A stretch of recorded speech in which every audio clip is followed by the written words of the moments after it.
Magandang araw mga kalabs! At dahil magsasaka tayo mga kalabs, kailangan talaga tayong may masisilungan pagdating ng ulan at sobrang init ng araw. Kaya ngayong araw na ito, pumunta kami ni Papang sa palayan para gumawa ng aming munting kubo. Wow! Medyo mahirap lang mga kalabs kasi medyo malayo ang aming lalakarin at dahil walang pasok si Janela kasi hapon na dinala na rin namin siya. Ito pala ang unang araw namin nagagawa ng aming munting kubo mga kalabs at una namin ginawa ay hinakot namin ang mga materyales.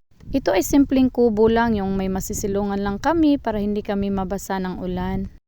At yan na nga, inumpisahan na ni Papang, sinukat niya agad. Grabe, bilib na talaga ako sa aking asawa. Jack of all trade talaga. Wow. Para talaga siyang gumagawa ng totoong bahay mga kalabs, yung bang maliit na bahay. Sinusukat lahat ng kwadrado para magandang tingnan naman kahit kubo lang. Yan na nga, tumulong na ako kasi pag may panday ay may alalay din ng panday. Wow. O diba, may gamit din tayo. Sinusukat lahat ni Papang para talaga pantay-pantay ang lahat. Yun na nga, naglagay na siya ng lubid kung dito sa amin tinatawag yan na linsa para maganda talaga at tuwid ang pagkagawa. Yan na nga, pagkatapos niyang malagay yung mga lubid or linsa mga kalabs ay umuwi muna kami kasi nga hapon na. At ngayon ang pangalawang araw namin ng paggawa ng kubo. Maaga pa si Papang na pumunta para hindi masyadong mainit. At dahil ako nag-asikaso pa ng aming mga anak ay nagbisikleta na lang ako papunta doon. Yan na nga, marami palang dala doon na hindi pa nalagay ni Papang dito at kinarga ko na. At pagdating ko nga, ito na ang itsura ng aming munting kubo. Wow! Nalagay na niya ang ibang poste. Grabe talaga ang sikat ng araw mga kalabs. Kaya hindi talaga pwede na walang kubo dito. Kaya ito talaga, matagal na itong plano namin ni Papang, kaya lang ngayon pa talaga natupad. At yan na nga, naglagay na si Papang ng poste. At syempre, para matuwid ang poste mga kalabs, ay ating tutulungan si Papang. Ang hirap pag walang alay-alay, di ba? Kaya di pwede na hindi ko tulungan si Papang. Medyo mainit na talaga kahit alas 8 pa lang ng umaga mga kalabs. Hindi ko na nga dinala si Janela kasi inuubo pa talaga siya. Doon ko na lang muna siya iniwan kina nanay. At ganito talaga katirik ang araw.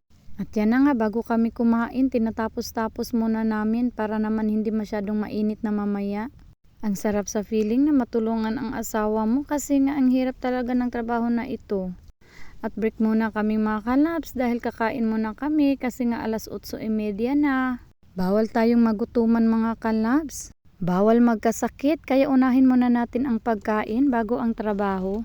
Habang kumakain kami ni Papang ay nag-uusap kami. Ang saya talaga pag dito ka tumira sa sakahan. Ang sarap ng simoy ng hangin.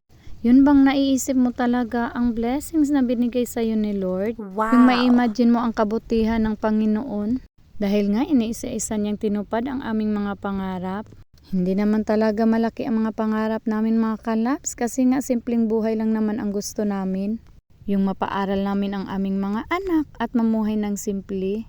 Kaya mga kasaka, laban lang tayo araw-araw. At pagkatapos namin kumain ni Papang ay nagpatuloy na siya at nilagay na naman niya ang isang poste. Tiyara, nalagay na ni Papang ang 4 na poste. Wow! Malayo pa pero malayo na, 'di ba? Malapit na kaming magkaroon ng munting kubo dito at excited na Wow! talaga ako mga kalabs. So thank you for watching muna mga kalabs. Update ko na naman kayo bukas kung matutuloy namin ito. Salamat Panginoon sa biyaya na binigay mo sa amin. Thank you for watching mga kalabs and have a blessed Wednesday everyone. Love lang ang all.